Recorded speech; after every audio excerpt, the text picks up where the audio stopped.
Hi, I'm Patrick Walsh. And I'm Bob Wall. And it seems like everywhere I turn these days, I'm seeing new chatbots show up, and I'm seeing developers who are talking about, or maybe more often complaining about, RAG. Bob, what the heck is RAG? What does it even stand for?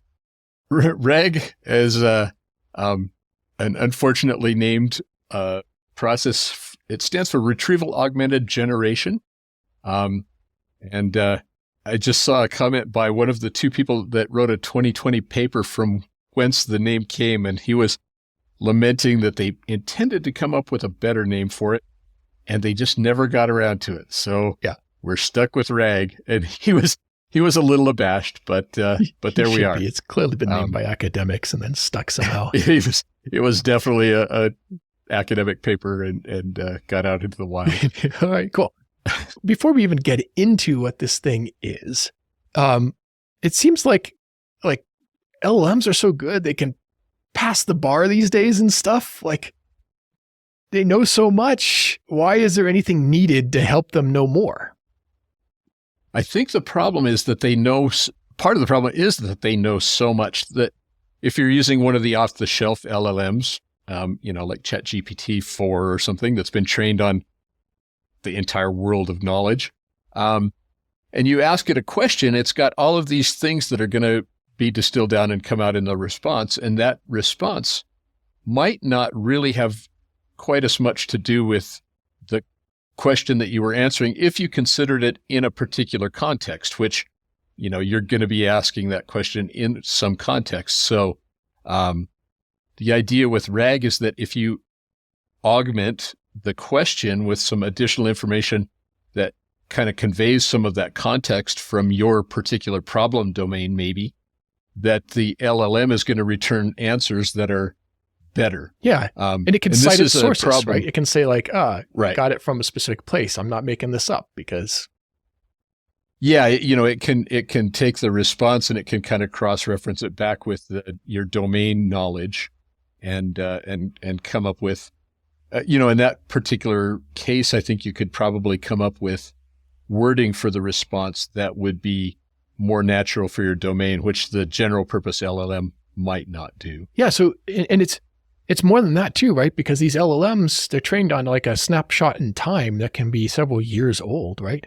And they're also being trained on, Twitter and Reddit, and your mileage may vary with what you get out of it, given how it's learned. And so, feeding it. So RAG is about feeding context into a prompt to give the LLM a basis for making its answers that's going to be grounded in reality, citable sources, and also potentially like up to date to the second, if you want, right? Right.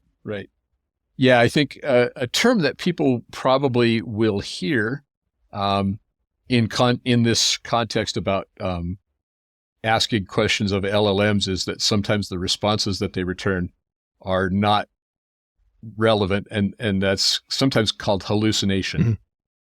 And it's not that it just made up something completely nonsensical, but it answered a question that sounded like your question, but wasn't in the right context. So yeah, well, I mean, actually, it does make. I mean, I've typed things in and to say, what does Iron Core Labs do? And it's like, oh, it's a biotechnology company inventing new medicines. And I went, right. Wow, that's news to me, right? Yeah, exactly. Yeah, it's like, I didn't know that's what we were doing. I guess I maybe should start boning up on biotech. Yeah. But if you just look at the question and remember that this question answerer is just this monstrous layer after layer of neural nets, it's like associations it did of somehow ideas. Yeah. It associated Iron Core with a company, or it associated labs and it associated with biotech, right? Labs with biotech. Yeah. So, it's got these associations that it's not unreasonable to extract those associations out of the question, but as a whole, it's not quite accurate. And so RAG, if you fed it a bunch of documents about Iron Core and it found the document that has our mission statement in it, it could add some context into the question that would have that LLM. It would help it have a lot better time of making a sensible answer. Yeah. So it might help to explain to people sort of the mechanics of how this works. And maybe we'll start with the idea of someone types in some kind of natural language query, and they start a conversation. They say, "Hey, I'm interested in learning about X, Y, Z," and they say, "Oh, can you tell me more about that or something?" Right. So there's the first set of context is the flow of previous questions and responses, and so there's usually something that sets it up. There's like the system context. It says, "Hey, you're a helpful assistant who responds as briefly as possible to answer people's questions." Okay. And then it says something like, then it has the history of the chat. And then it might have, based on the most recent question, you go and you do a search based on that question to find relevant data in some search repository of documents or whatever. And then it pulls an entire document or documents into the chat prompt, and it gives an instruction that says, using the following information, answer the question, right? And it just dumps in documents grabbed from somewhere. Or like you can say, hey, if I want to summarize a website, it's the same thing, right? It grabs the content on the website, it drops it into the prompt. All kinds of opportunity for mischief there, but that's basically what RAG is doing. Right. But more practically speaking, Bob, like how does it even find the relevant information? Like what's the mechanism that's happening in terms of the under the hood kind of more developer infrastructure level? Right. So it turns out that that process of taking that natural language query and finding documents from it, we've been doing that since before I started in computing, which has been a while. But there have been a lot of advances made in that realm along with the LLM stuff. So I think the state-of-the-art techniques for that are to take your question and to run it through what they call an embedding model. And that takes the question and it turns it into a big vector of numbers. And you can take that same embedding model and feed it documents. And it'll take those, or maybe chunks of documents. You could break your document up into, say, paragraphs and feed those in. It'll turn those into big vectors of numbers too. And this embedding model, it's built to, in some way, capture the intent of the text without just slavishly copying down each word. So, we've been using keyword search for a long time.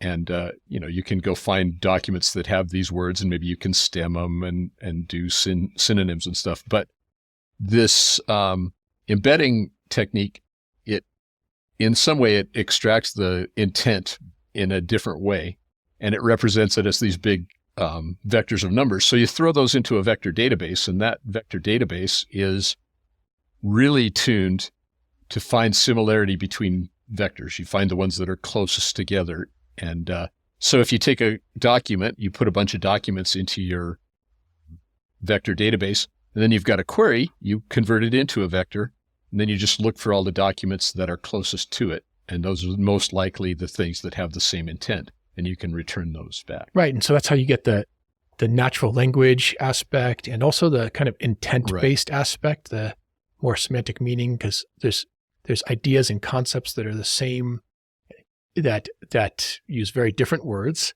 Maybe synonyms would catch that or maybe not, And there's also like words that have very different meanings depending on the context that they're in. And so with a vector search, you can, it's much better at processing a natural language query, understanding a context, including a history of a conversation. So you realize that, this labs is in a computer science context or whatever it is, and So cool. So, if you're working on private data, if you're using an LLM that wants and having it answer questions on private data, or if you're, doing something where you want to do anti-hallucination, are there other options besides RAG? There are some other techniques that you can do. One thing that used to be pretty common because there weren't too many other options would be to, instead of having a general purpose model, you could fine tune a model and you add your private data into that as additional training data so that when you ask the question, it would return contextual data that was in your domain. So that was that was a technique that would be used as an alternative. Obviously, there are just a lot of issues with doing that. There are issues of just the time and compute resources that it takes to train an LLM and the amount of data that you need to do that well. It just gets difficult to enforce permissions. And there are things that researchers are discovering all the time about these models and how someone, if they somehow got access to the model and they weren't supposed to, an attacker got in and accessed your model, that they might be able to extract data out of that model.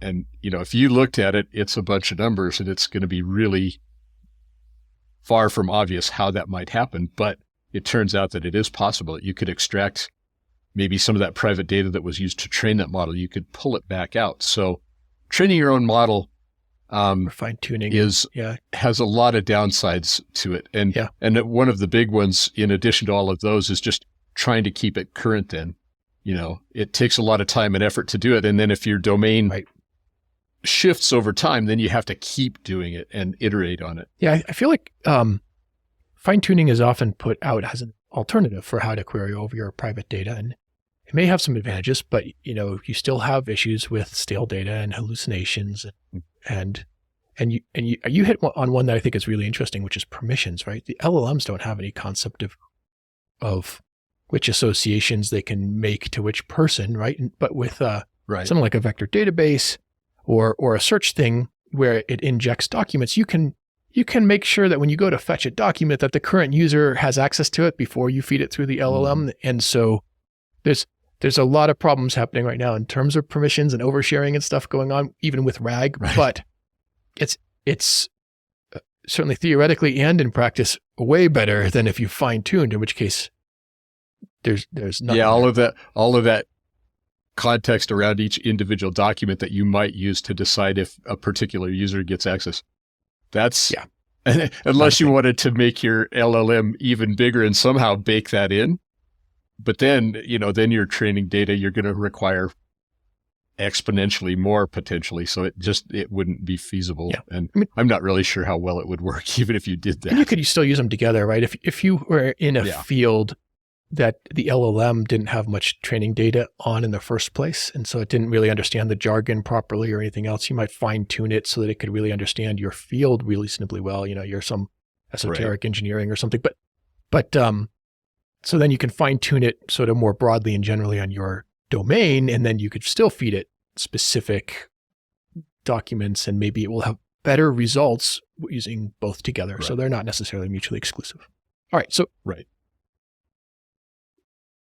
let's talk a little bit more about these vector databases, and how they work. We kind of just touched on a permission concept. It sounds like you copy all the data, all these documents you have in your SharePoint or your CRM or whatever the heck it is, your email, your Slack, wherever you're dumping data from that you want to be able to query over or have chats with. The vector database is basically getting copies of all that data to make it searchable, right? It is. In maybe in a couple different ways. I mean, you got to remember, we've got this vector database and you're going to do searches against it. You want to be able to actually get the document that created that entry in the database back, because that's the whole point, is to feed it into your RAG workflow. So potentially you might be storing just the actual data of the text along with the entry in the vector database. Or maybe you're not doing that. Maybe you store that separately and you just return a pointer to it and you look it up. But you certainly have information about that text. But the actual meaning of that text is encoded into that vector somehow. And if you just look through that list of numbers, you're not gonna be able to tell how. But it is in there, and it is, I think, for a long time. Well, maybe not a long time, since this hasn't been popular for that long, but for a while now, there's been this idea that because that thing looks so inscrutable, that it's basically the equivalent of a hash, right? It's a one-way thing. We heard this from the CEO of a vector database company, right? He told us it was not reversible. We're like, au contraire. Yeah. Au contraire, exactly. It's like, I beg to differ, sir.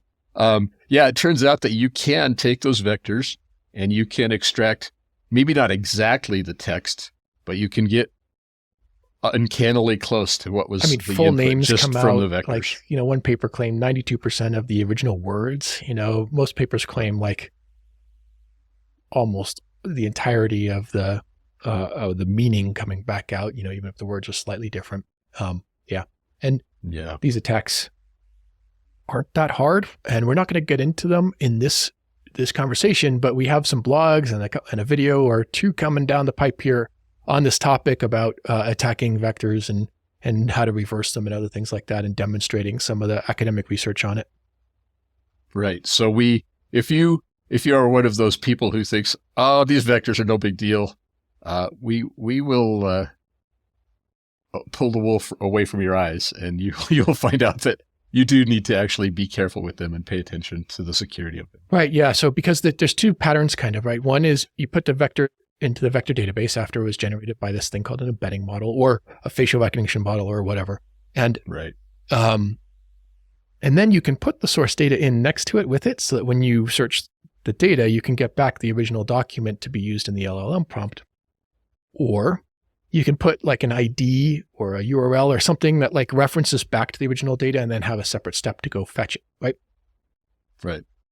A lot of folks think if it's just an ID back to the original thing, that data is protected. But if the vector's in there, if someone should be able to gain access to the vector in some way, shape, or form, then they have a copy of the data effectively, effectively. An approximate copy of the data, but highly accurate approximation. It's obviously usable, or you wouldn't be right. You wouldn't get results. There's that information is encoded in there, and it's encoded in there in a way such that you do not have to do like an iterative brute force try every combination to see if you can match the vector that it has. No, you can reverse them pretty well. So that kind of begs the question: who has access to the vectors?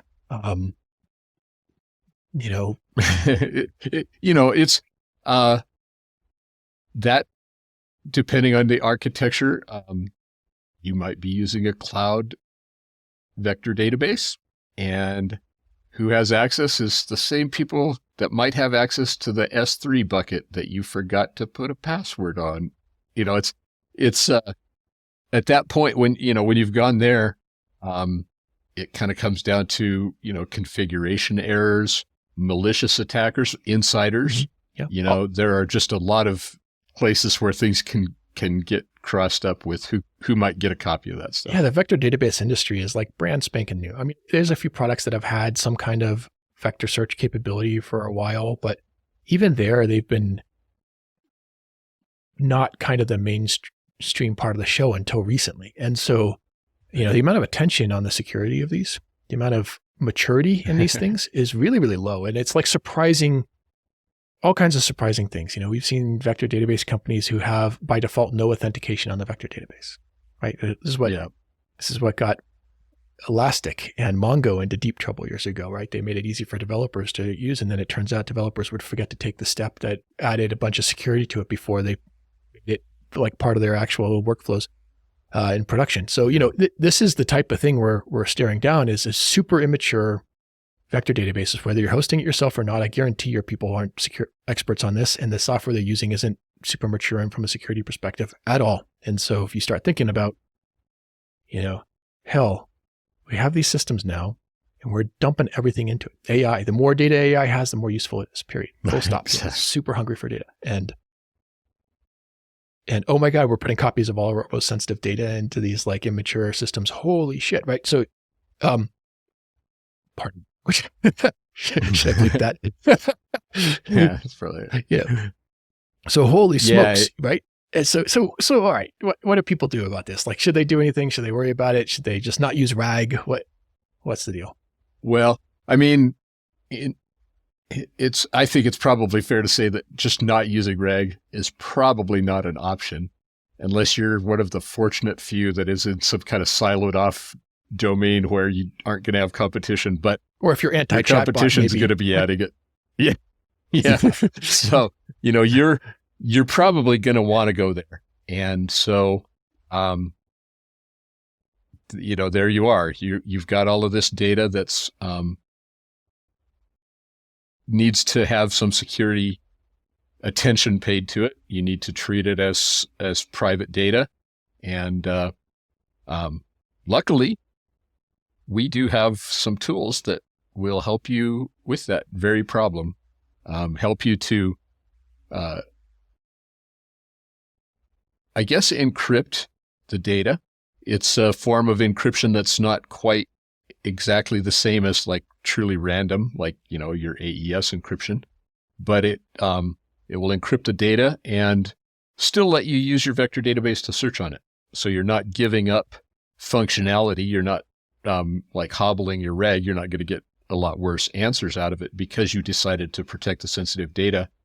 But it is protected. If somebody pulls those vectors out of that database somehow, however they might get access to them, they're not going to reverse them and get the intent. Yeah. And, if you're in a situation where you're kind of a multi-tenant architecture where you've got data from a bunch of different customers and they're using the same database, we can help protect against cross customer leakage as well, so that even if something went wrong, it turns out sometimes software has bugs. Yeah.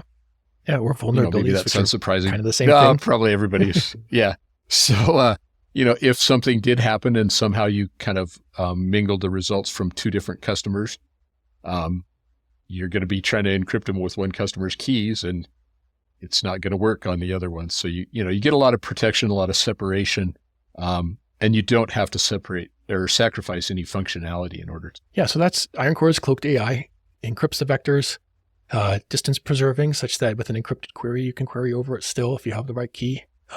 Super cool. So that deals with the vector side of the problem with RAG. But RAG, since this topic isn't just about vector database stuff, we should talk about like where else are there problems in this arc of RAG, because there are other places, specifically if we're talking privacy or but also security. So I'll point out, for example, that twice now OpenAI has had flaws that allowed people's chat histories to leak, to have, for attackers to be able to see chat histories of other users.